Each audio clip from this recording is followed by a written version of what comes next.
En este programa de Al Día de TAK Televisión siempre hablamos, conversamos con los compañeros y compañeras sobre las cosas que nos ocupan y nos preocupan, siempre hablando de tiempo presente, ¿no? A mí, desde luego, me preocupa las últimas noticias que comentaba hace unos días el periódico La Provincia sobre el número de consultas de menores evacuadas en psiquiatría y psicología y que se debían en su mayoría a niños y a menores que habían tenido o tienen intentos de suicidio, que además viene a cuento también porque no hace mucho, creo que fue en Oviedo, donde dos niñas de 10 o 12 años gemelas se suicidaron, ¿no? Se botaron por un balcón. ¿Qué está pasando, no? El suicidio infantil, los problemas afectivos de la infancia, que podemos también tocarlo en algún otro programa, pero a mí ese tema sí me preocupa y es una de las cuestiones que yo planteo aquí, en este primer programa que hablamos de las cosas que importan, y que no sé qué es lo que le importan también a mi compañera Arminda Melián, que es, como ustedes saben, psicopedagoga y maestra de educación especial, y Antonio Melián, que es licenciado en Ciencias Religiosas y máster en Mediación y Orientación Familiar. Todo tiene que ver además con el tema que yo apunté ahora como una preocupación que a mí me suscita, ¿no? Y a ver, posiblemente haya más preocupaciones que podemos tratar y reflexionar con ustedes en este programa de hoy, de Al Día. No sé, Arminda, qué te sugiere lo que he hablado, o si tienes algún otro tipo de tema que te suscite algún tipo de preocupación. Buenas noches, Paco. La verdad es que a mí también me preocupa y me ocupa ese tema, y aunque no soy psicóloga clínica, pero sí es verdad que como psicopedagoga, tanto en institutos como en la consulta, sí que recibo colateralmente, ¿no? Niños que tienen esta casuística, ¿no? Niños sobre todo adolescentes, jóvenes. Y bueno, es muy curioso cómo la insatisfacción en la que estamos viviendo. Yo me cuestiono también, y es algo que apunto, hasta qué punto nos estamos también trabajando en esa parte de frustración o de no frustración. Creo que también hay un índice con el tema de redes sociales, con el tema de esa desvinculación a nivel humano. Al estar con las nuevas tecnologías realmente nos vamos deshumanizando sin querer, ¿no? Y nos vamos quitando como ese contacto físico, ese vínculo tan necesario para la vida.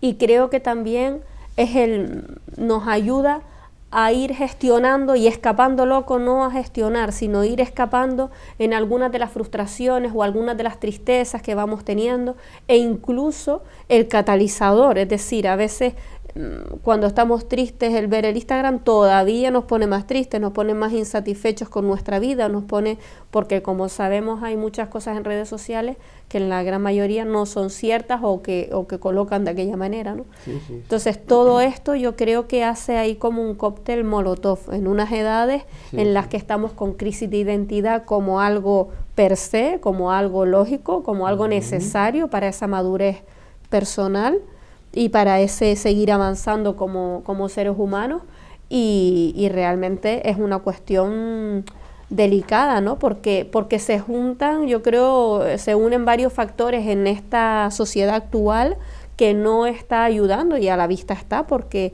los números cada vez son más peligrosos y más preocupantes, creo que es la palabra correcta. ¿Tienes, don Antonio, algún listado de tus preocupaciones actuales en la actualidad que desde tu observatorio particular pueda ser relevante respecto a este tema u otro que te preocupe? Hombre, relevante, preocupante, soluble. Yo no quiero que echar leña al fuego de la indiferencia, porque entendemos que si el niño no es feliz en cada momento, el niño se frustra y el niño sufre, y yo no quiero que mis hijos sufran. Esto es una falacia, es decir, esto es mentira, para que lo entendamos todos. Esto no es cierto. Nosotros lo que queremos conseguir de nuestros hijos es una felicidad que la defino como un cerebro plano. Cerebro plano es el que en la guía, en la pantalla, figura que da unos saltitos pequeñitos, pero que está totalmente plano. Y eso indica al enfermero, al médico, a quien sea, que este señor, esa señora, ese niño, ese joven, ha muerto. La felicidad mata, esa felicidad mata, porque no se soporta una situación plana porque no existe. Y entonces cuando entra el ondulado es cuando empiezan las crisis. A ver si me explico. En cambio, el cerebro activo se activa como quien hace rayas hacia arriba y hacia abajo.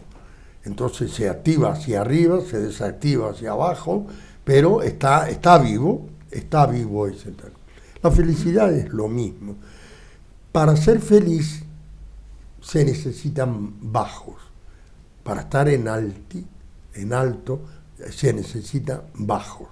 Es decir, tiene que haber esa oscilación, porque cuando estoy aquí arriba, qué bien, soy feliz. Pero cuando estoy aquí abajo dice, tengo que salir de aquí porque quiero ser feliz. Y vuelvo a subir, y vuelvo a bajar, y vuelvo a subir. Porque la vida no es tan agradable como nuestros muchos padres, con el mejor sentido de la vida, con lo mejor para nuestros hijos, intentan que nuestros hijos no sufran nunca ninguna frustración y que siempre, siempre estén alegres. El día que eso no lo consigan, día fatal, día peligroso. Ciertamente. Totalmente de acuerdo. Posiblemente en otro programa vamos a insistir en este tema, en el próximo programa, pero ahora también voy a plantear, si me permiten, un problema vital, social, que nos implica a todos, por supuesto también a las entidades, instituciones municipales y autonómicas, y por supuesto a la política en general, ahora que estamos también en periodo electoral, o casi periodo electoral. El otro día iba en la guagua y dos jóvenes, 17, 18 años, hablando y bajando, hablo de la ciudad de Las Palmas, ¿no? Bajando hacia abajo, hacia Mesa López, y estaban comentando, además con bastante desencanto y con mucho acierto, un gran solar que había ahí, derruido de hace años y años y años, con toneladas de tierra y demás. Estaban ya las grúas preparadas para edificar. Y estos jóvenes con mucho acierto decían, oye, ¿por qué no hacen un parque aquí? ¿Por qué no hacen un parque aquí? Y comentando, jóvenes además, no gente que me gustó. Yo incluso me había tentado de felicitarle. Amigas, amigos, vecinos, mi impresión, estamos construyendo ciudades para invertir, para especular, no para vivir. Hay crisis económica, los intereses bancarios cada vez más altos, hablo de temas sociales, acuciantes, y sin embargo se construyen viviendas a mansalva. Ese espacio que puede ser aprovechado, como también aquí en las Ramblas, que también había un espacio ahí fantástico para hacer un gran parque infantil, no infantil, edificios, casas de lujo o de menos lujo, altos edificios y unifamiliares, ¿no? Para especular, para vender. Y estos jóvenes, digo, pues sí que tienen razón. Y los ayuntamientos, los políticos, no toman partido en este tema, ¿no? Hace poco también se hablaba, y está España, el Estado español, la ciudad mejor para vivir de todo el Estado, Vitoria, porque erradicaron las grandes edificaciones, construyeron grandes parques, muchos árboles, avenidas peatonales, y dejaron de construir, en solares que había, dejaron de construir edificios para convertirlos en parques infantiles, canchas deportivas y demás. No sé ustedes cómo ven el tema este, ¿no? En resumidas cuentas, lo que estoy hablando es de la crisis de la vivienda. ¿Hay crisis de vivienda? Se están construyendo cada vez más pisos. Si además a nivel político es, por ejemplo, lo que propone un partido como el Partido Popular, pues todos se suman, ¿no? Porque en el Ayuntamiento del Palma de Gran Canaria no gobierna la derecha, supuestamente, gobierna un tripartito. ¿Cómo es posible que no haya una voz que diga, señores, en esos espacios construyamos parques, dejemos de seguir construyendo edificios que además, con el tema de la vivienda, hace poco también salió un informe de Barcelona, la ciudad de Barcelona, donde cada vez se habla menos catalán? ¿Por qué? Porque están llegando gente de fuera, porque están obligando a los residentes de las grandes ciudades a emigrar, a marcharse, por el tema vacacional, por el tema de los pisos turísticos. Perdón por enrollarme, pero no sé si esto da cabida o si es un factor humano que también tenemos que resolver. No sé si por ahí también tiene alguna idea, ¿no? A mí me sacas esa parte naturalista que llevo dentro, Paco. Qué bueno. En la que siempre pienso que en qué momento hemos metido tanto cemento en este planeta Tierra, ¿no? Y de verdad, ¿no? A veces creo que se nos olvida como seres humanos que somos parte del planeta Tierra y nos creemos dueños y señores y no respetamos todos esos entornos naturales que son los que nos han dado la vida, ¿no? Al fin y al cabo, entornos naturales, animales, fauna, flora, que está no solo en Gran Canaria, sino en cualquier parte del planeta, y que debiéramos, ¿no?, con mucho respeto, crear todo este tipo de viviendas respetuosas con ese medio ambiente que es el que nos da la vida, ¿no? Gracias a los árboles seguimos respirando, gracias a las abejas y su polinización vivimos, o sea, quiero decir, y estamos metidos en una vorágine en la que nos hemos olvidado de todo esto y del ser humano y solo el ser humano, y cuando vemos una abeja a ver si la matamos lo antes posible para que no nos pique. Que por cierto dicen que las abejas, si se van exterminando, terminan con la humanidad. Sí, creo que en una cuestión de 3 semanas, una cosa así, si no hubiese abejas, hay un dato, te lo voy a buscar, Paco, sí, ahora no me acuerdo, pero hay un dato como que si todas las abejas mueren, imagínate, en cosa de 3 semanas el ser humano se va también a la porra, por el tema de polinización y de todo el proceso. Entonces, por eso quiero decir que realmente me tocas ahí en un tema, yo no me voy tanto a la vivienda, sino porque hay veces que digo, pero ¿en qué momento nos hemos olvidado que somos seres naturales y seres de este planeta y realmente no lo estamos cuidando de la manera que debiéramos porque el dinero se ha metido de una manera tan imperiosa y hemos creído que ese es nuestro Dios, que estamos, yo creo que en algunas ocasiones se nos va bastante la perspectiva. Claro. Y respecto al tema, Antonio, tú también tienes bastante experiencia como yo, el tema de la vivienda, y hablando de las viviendas sociales, ¿no?, que ahora todos los partidos, las viviendas sociales que se proponen construir y sé cuántas cientos o miles de viviendas sociales para dentro de 4 o 5 años, pues se tienen que pasar los trámites y demás. ¿Tú te acuerdas de las casas baratas, no? Hombre, evidentemente, te lo iba a contestar en réplica a crear parques. Es decir, yo estoy total y absolutamente en tu línea, y además para fastidiarte diría que duplicaran la cantidad que Paco diga. O sea, parques más.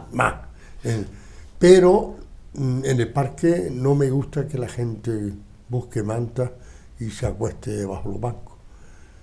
O sea, hay que crear viviendas sociales que se les ha olvidado a todos estos últimos gobiernos políticamente y socialmente y despistadamente no piensan que hay que prevenir viviendas. Es preferible que haya viviendas sociales vacías para ser ocupadas de inmediato que no que cuando hay tantos millones no en la calle porque los abuelos, los padres seguimos siendo personas buenas y acogemos a muchos de nuestros hijos, sino porque realmente hay que cubrir las necesidades y hay que prevenir.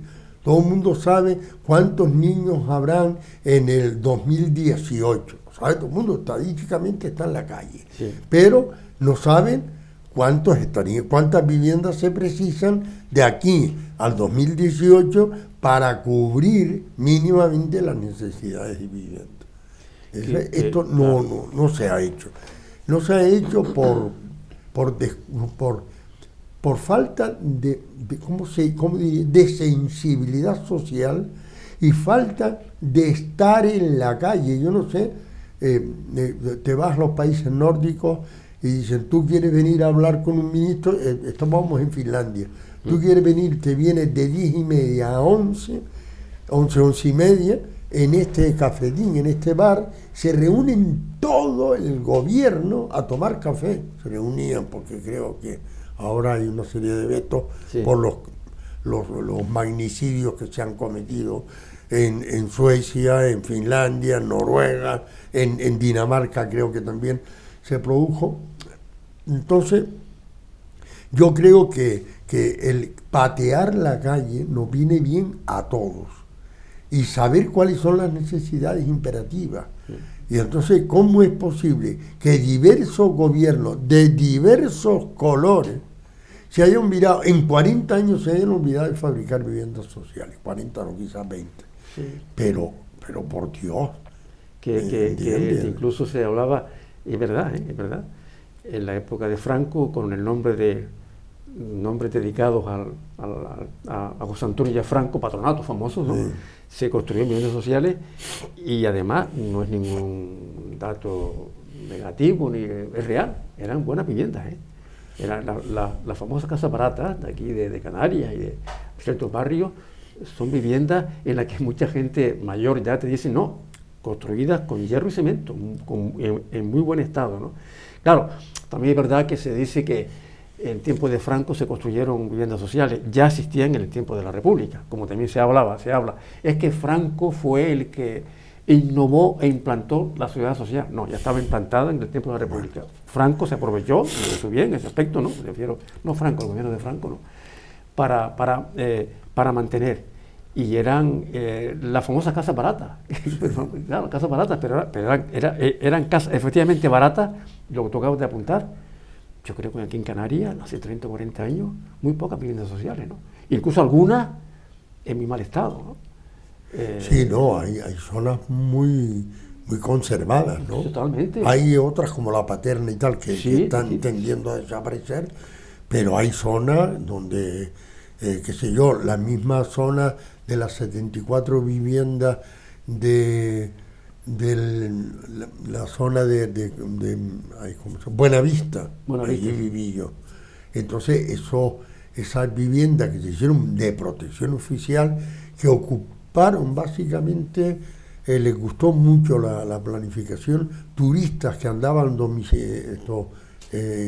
fundándose aquí, radicalizándose aquí, y abogados y demás, que estaban en esa zona, empresarios incluso, viviendo en ellas, ¿no? Era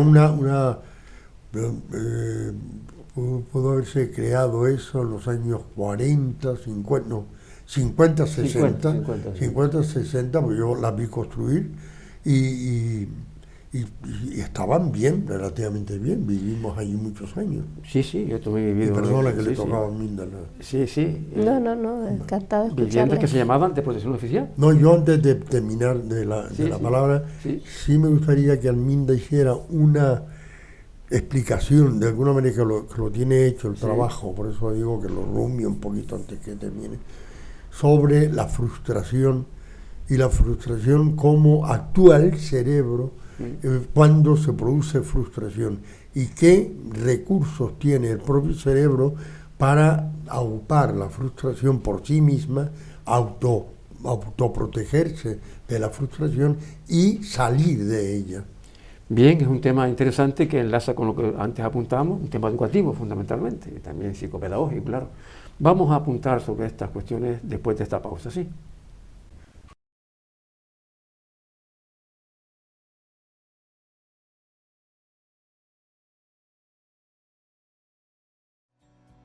El ahorrador de electricidad estaminal es el único aparato del mercado comprobado que reduce el consumo de electricidad después de haberse instalado en miles de hogares en Canarias. No deje que su factura de electricidad afecte a su economía familiar. Estaminal es autoinstalable y no consume electricidad. Estaminal le garantiza una reducción de un 20 hasta un 35% de su recibo de luz. Diga basta al excesivo consumo de electricidad y llámenos ya al 928-481-249. Recuerde, puede ahorrar hasta un 35% de su factura de electricidad. Estamina, la seguridad del ahorro.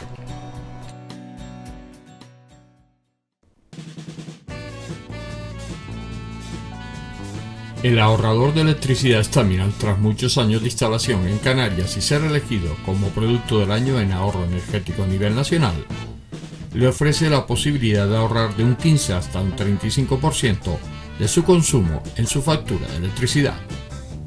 Sea cual sea su negocio local o industria, Staminal tiene el ahorrador que se adapta a sus características. No se fíe de las imitaciones, Staminal solo hay uno, con las homologaciones de la comunidad internacional. No deje que los gastos abusivos de electricidad afecten a la economía de su negocio. Pídanos presupuestos sin compromiso al 928-481-249. Ahorrador industrial de energía Staminal, la solución a su excesivo consumo energético. Recuerde, ahorre de un 15 a un 35% de su factura de electricidad. Seguimos con ustedes conversando una especie de panoplia o de popurrí sobre diferentes aspectos que nos preocupan, por lo menos nosotros, que queremos compartir con todos nuestros telespectadores. Y estábamos hablando del tema de la vivienda, viviendas en donde convive el hogar, donde siempre digo que mi hogar es donde alguien me espera. Pues la vivienda es el lugar donde se realizan la educación, las cuitas, las penas, los gozos, las alegrías, las luces y las sombras, ¿no? Y las frustraciones también. Y con eso también posiblemente enlacemos con lo que anteriormente apuntamos al principio cuando hablamos de la educación infantil y de los problemas que también acusan y que por supuesto también afectan a los niños, a los menores, y que si quieren después también enlazamos con otro tema también muy de actualidad, que también salió hace unos días, ¿no? Las Islas Canarias, la Comunidad Autónoma Canaria, la segunda del Estado español de mayor índice de pobreza, donde 1 de cada 3 canarios está al borde de la pobreza o de la exclusión social, después de Extremadura, ¿no? Datos no de ninguna estadística canaria, sino del Fondo Social Europeo de Lucha contra la Pobreza, es un organismo europeo. Pero bueno, todo esto, Arminda, que trabaja con familias y con pibes, ¿no? También todo este pupurri de cuestiones y de influencias y de variables influyen en la familia, en los menores, y engendran algún tipo de frustración. Per se, el ser humano siempre va a estar con cuestiones de frustración, ¿no? Y podemos hilarlo, todo lo que hemos estado hablando, sí, de aquí para atrás, ¿no? Tanto el suicidio con esa frustración, como con esa parte de vivienda también, en la que incluso con los no parques que comentabas, ¿no, Paco?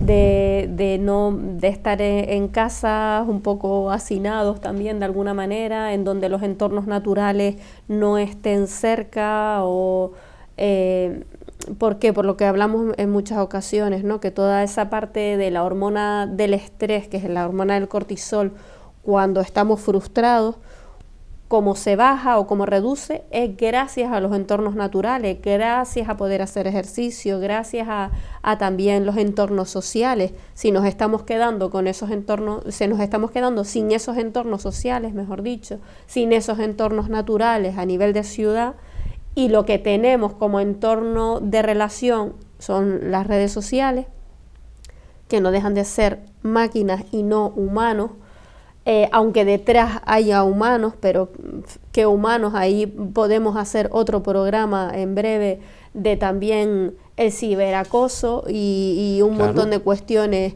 que están ocurriendo a través de redes sociales, de adultos que contactan con niños pequeños diciendo que son niños también para que les manden contenido de pornografía o cuestiones, ¿no? Entonces quiero decir, si estamos enredados en esta maraña de de sociedad, pues creo que efectivamente la frustración está a la orden del día, la frustración y un montón de situaciones que volvemos a lo mismo, ¿no? Que posiblemente desencadenen en toda esta parte de tristeza tan grande que pueda llevar al suicidio, porque uno no ve ahí como mucha solución, ¿no?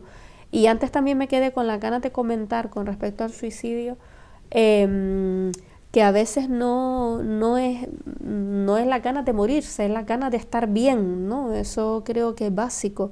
No, la persona que se suicida no quiere morirse, no tiene un problema con la muerte, tiene un problema con la vida, ¿no? Y quiere estar bien y no sabe cómo, y busca esta medida tan drástica. Y mi planteamiento inicial, pues es este, ¿no? Es si realmente nos está costando el relacionarnos y el estar en contacto con nuestra frustración y con nuestros miedos y el poder manejarlos, ¿no? Y si realmente estamos tan ocupados en una vida del corre-corre que no nos estamos ocupando de lo verdaderamente importante por irnos a lo urgente. Entonces... Y vamos a unirlo con el tema que tú acabas de apuntar, es decir, los pibes, los menores que intentan suicidarse y que se suicidan, quizás también es un efecto de imitación, ¿no? De las redes sociales, de adquirir cierto protagonismo, ¿no? No lo tengo y como mi identidad está descalabrada, de alguna forma, ¿no? Pues me suicidio y además una forma hasta, entre comillas, de llamar la atención. Lo que pasa es que es una forma muy dura, ¿no? De llamar la atención, ¿no? Que es quitarse la vida, ¿no? Niños. Hablo en concreto del efecto de la imitación, del efecto contagio en definitiva, que sucede en estos niños, y no niños, pero estamos hablando de menores, por las redes sociales, por el famoso Me Too y por me gustan, ¿no? Y esto, tú apuntabas también la idea, hay que trabajarlo en familia. Sí, el otro día en televisión, yo no sé quién fuera, un psicólogo, me imagino que clínico, dijo, a esa edad los niños no son conscientes del no retorno. Los niños se tiran por la ventana, los niños se toman un tarro de pastillas, pero alguien vendrá, los cogerá antes de caer y volverán. ¿Entiendes? O sea, es un poco la película. El mito. El mito, es el hombre araña, es el que le da el tiro y no saben que ese señor luego se tomará una cerveza con el que le disparó, porque no le disparó un tiro real. Pero eso no lo saben, entonces juegan a estas historias. El hecho es que la frustración... en una edad sobre todo, yo recuerdo que yo me frustraba a una hora determinada, a la puesta del sol.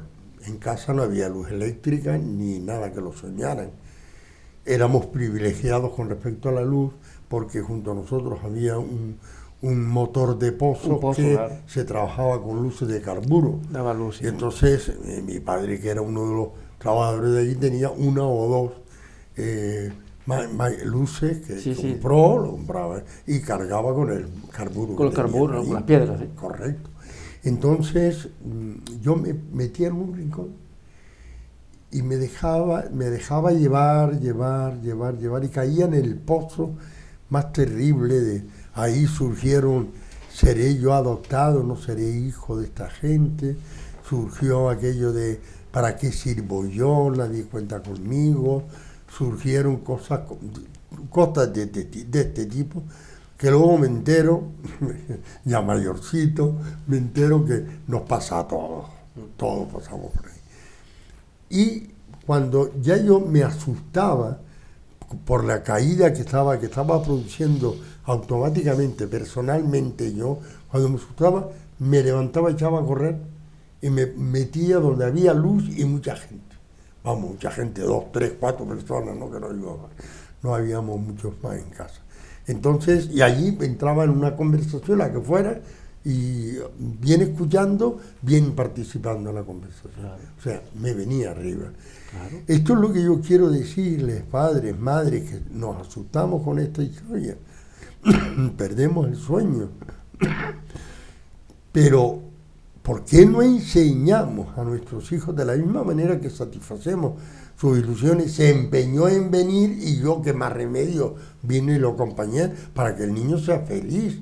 Pero espérate un momento, que el niño es feliz por comparación. Cuando él compara, que está aquí arriba, tiene todas sus satisfacciones cubiertas, mejor dicho, sus deseos cubiertos, y esto le produce satisfacción, o cuando está de abajo y no tiene nada de qué agarrarse y tiene que salir a flote como el que se queda debajo del agua y cuando ya necesita respirar sale corriendo. Entonces, esos recursos que cada uno tiene, ¿cómo se los enseñamos? Y para mí sería que yo, si antes de yo salir corriendo porque me asustaba, llegaba mi padre y dice, a guisar el suero, y no se olvide de aventarlo 3 veces. Cuando hierve la primera vez, aventa para que caiga la segunda vez y la tercera vez, y luego quite los palos de leña del suelo para que ¿entiendes? Vida natural. Inmediatamente yo me sentía útil, me sentía necesario, me sentía mandado, me sentía una cosa distinta, pero que la satisfacción de yo empezar y acabar una cosa y acabarla con éxito, sobre todo cuando en el suelo habían tumbo. Esa es la palabra. Me gusta con tumbo. Y claro, y que a lo mejor nos remite, que no siempre es así. Un día vamos a tratar este tema, el tema del pasado, ¿no? De que cualquier tiempo pasado fue mejor. Bueno, entre comillas, ¿no? Pero sí, Arminda, efectivamente, lo que dice, es decir, posiblemente había un entorno en el que de forma pausada y tranquila había más tiempo para conversar, comunicarse, prevenir. Claro, es que hoy estamos acuciados por el tiempo, ¿no? En la familia, ¿no? Sí. Hoy estamos en ese corre-corre que no nos permite, pues, conversar y hablar, como decimos, ¿no? No siempre. Yo también quiero lanzar decir que hay muchas familias que tienen mucha conciencia de esto, que cada vez hay más trabajo personal en cada una de esas personas y que lo practican con sus hijos, ¿no? Y yo tengo la gran suerte de verlo en el despacho, ¿no? Y en la consulta diariamente, ¿no? De muchas familias con muchas ganas de entender, con muchas ganas de ver qué procesos. Pero también llegan muchas familias con procesos que son realmente normales, entre comillas, ¿no? Son procesos vitales, vamos a decir, pero como que nos hemos olvidado, es como... entonces quiero también un poco comentar que realmente la frustración, ¿quién no ha tenido frustración? Por eso decía que la frustración es per se en el ser humano, no es parte absoluto del ser humano. Y que a veces nos asustamos mucho cuando esta frustración dura un poquillo más de lo normal en el tiempo. Pues la cuestión es hablarlo, poder compartirlo. Muchas veces nos dice, ay, déjate de estar pensando en eso que te vuelves loca y tal. Pues no, realmente esa persona que lo está comunicando es porque necesita compartirlo, y a veces como padres o como madres nos es muy duro escucharlo porque se mueven muchos miedos también en nosotros y enseguida se lo queremos quitar de arriba. No, déjate de pensar en eso, ¿no? Porque en realidad no que lo pienses tú, sino que si lo piensas tú lo tengo que pensar yo, y a mí me asusta también, ¿no? Nos está como obligando todo el rato a hacer un trabajo personal como padres y como madres. Y eso también pues no siempre es grato, ¿no? Prefiero estar distraída en si las palmas suben primero o no. Bueno, de eso vamos a hablar.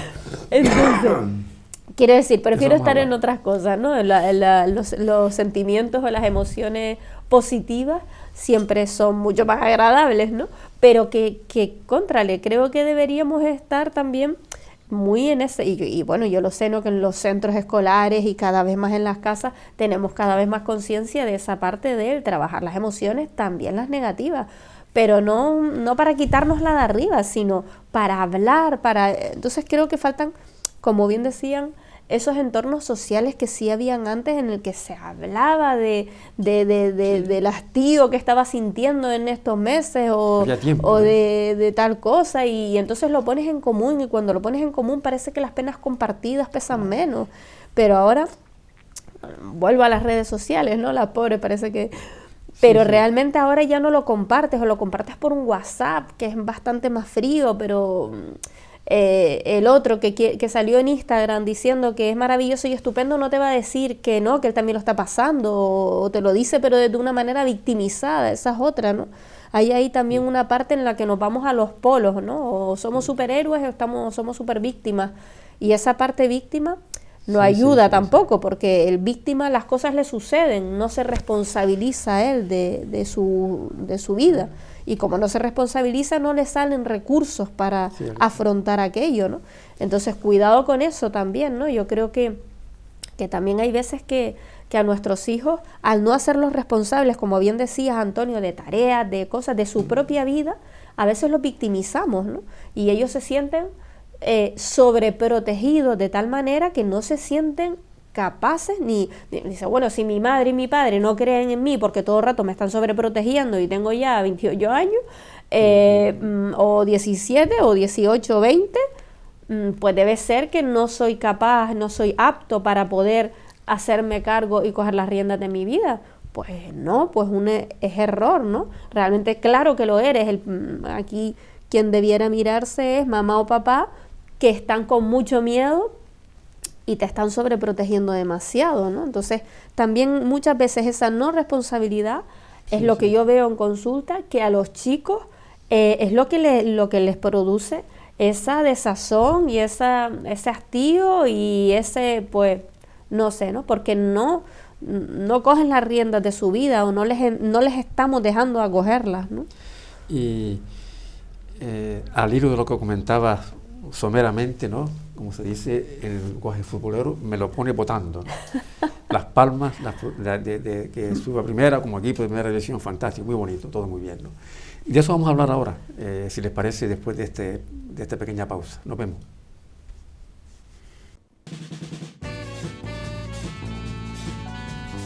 El ahorrador de electricidad Staminal, tras muchos años de instalación en Canarias y ser elegido como producto del año en ahorro energético a nivel nacional, le ofrece la posibilidad de ahorrar de un 15 hasta un 35% de su consumo en su factura de electricidad. Sea cual sea su negocio local o industria, Staminal tiene el ahorrador que se adapta a sus características. No se fíe de las imitaciones, Staminal solo hay uno, con las homologaciones de la comunidad internacional. No deje que los gastos abusivos de electricidad afecten a la economía de su negocio. Pídanos presupuestos sin compromiso al 928-481-249. Ahorrador industrial de energía Staminal, la solución a su excesivo consumo energético. Recuerde, ahorre de un 15 a un 35% de su factura de electricidad.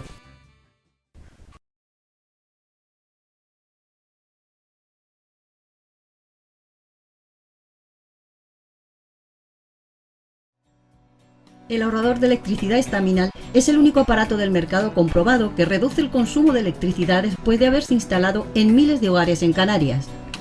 No deje que su factura de electricidad afecte a su economía familiar. Staminal es autoinstalable y no consume electricidad.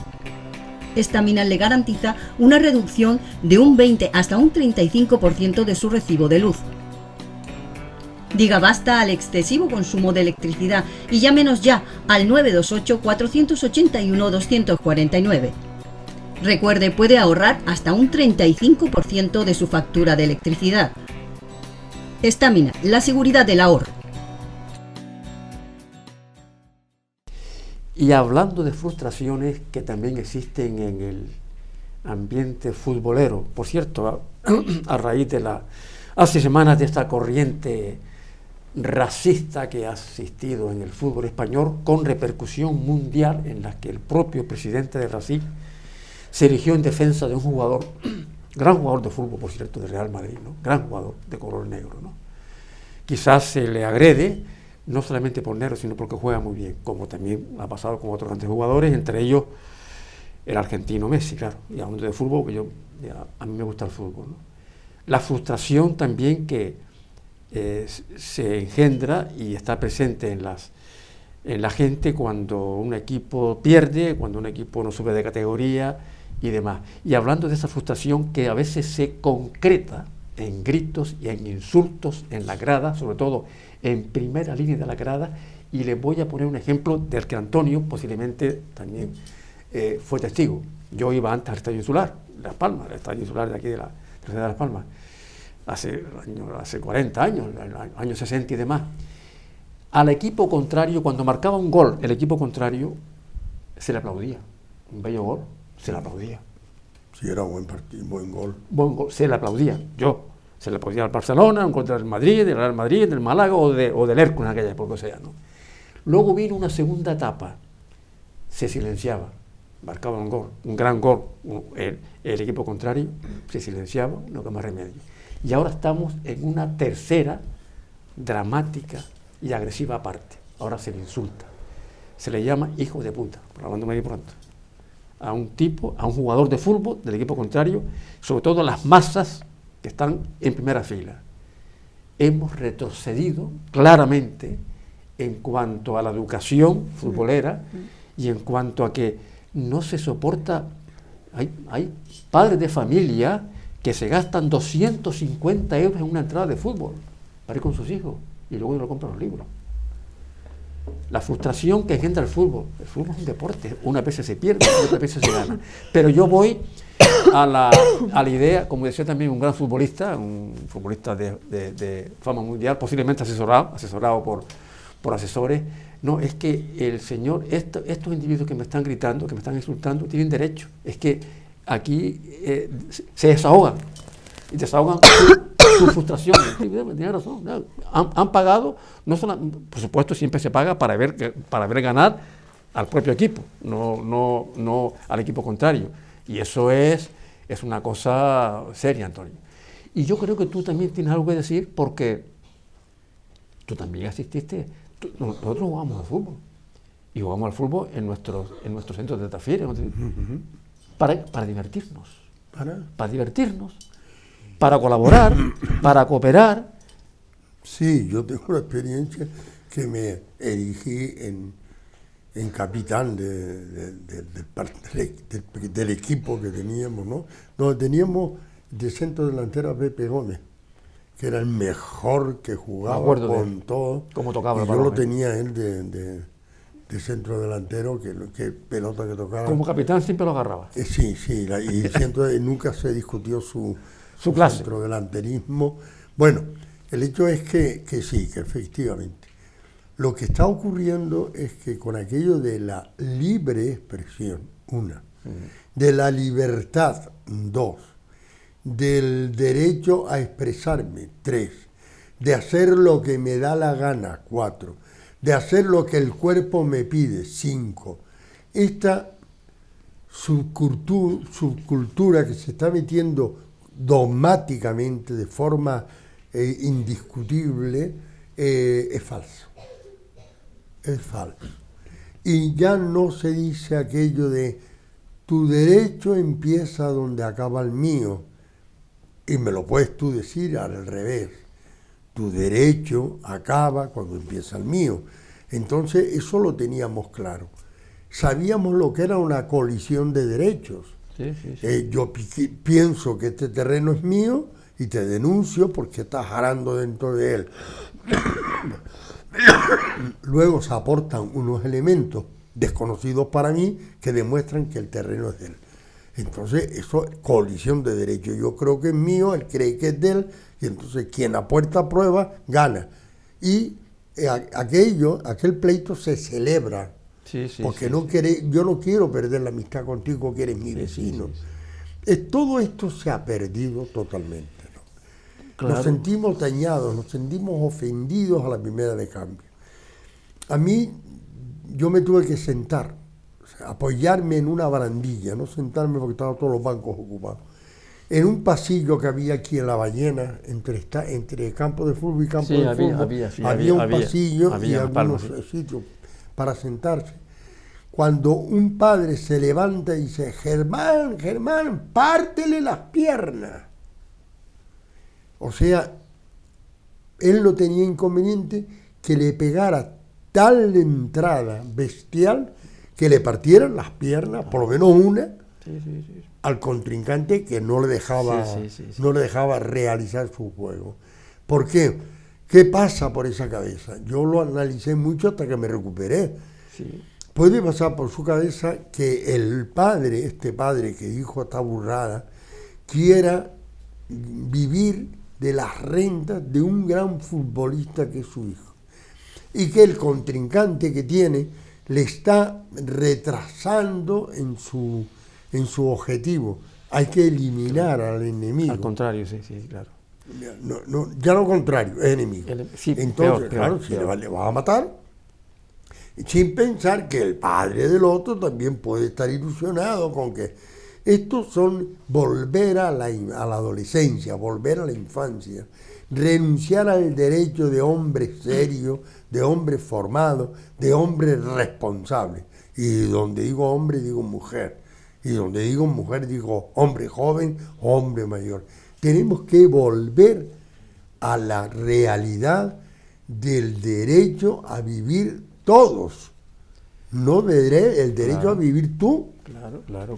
¿Entiendes? Entonces, esto está desmantelando la justicia social, desmantelando las relaciones familiares y vecinales.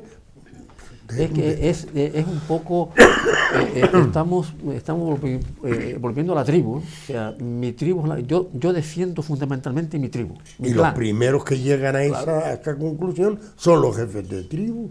Evidentemente, y los medios de comunicación, y los, o sea, eso los que alientan, los que jalean, es decir, tienen que ganar mi equipo como sea. Y claro, y yo, como veo a veces algunos partidos, y vuelvo a comparar lo de hace 40 o 50 años, donde sí, se insultaba un poco, sí, tal, pero cuando uno ve en las primeras líneas de los estadios, sobre todo en ciertos estadios, cómo los jóvenes, con los ojos inyectados en odio, así, inyectados en odio, se dirigen al contrario. Es que se está fumando. Claro, vuelvo a decir, son jóvenes frustrados. O sea, son jóvenes, gente, lo que decía este futbolista, tienen derecho porque han pagado también para desahogarse. Pues efectivamente, tristemente, el fútbol, como decía el gran Juvenal hace 2000 años, o más de 2000 años, pan y circo, ¿no?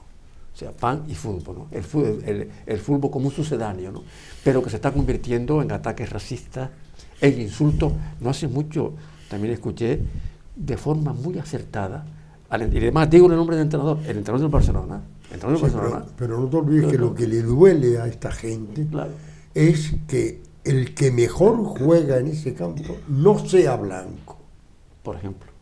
Eso es lo que le molesta. También. Y ahí donde está el racismo. Sí, pero sobre todo que no sea blanco de los míos. Porque si es de mi equipo o no. Y hablo hace poco del ganó el entrenador del Barcelona, un Xavi Hernández se llama, por cierto, muy acertadamente. Es que es un jugador del Madrid, que no importa a mí que sea del Madrid. Hay que defenderlo, porque es humano.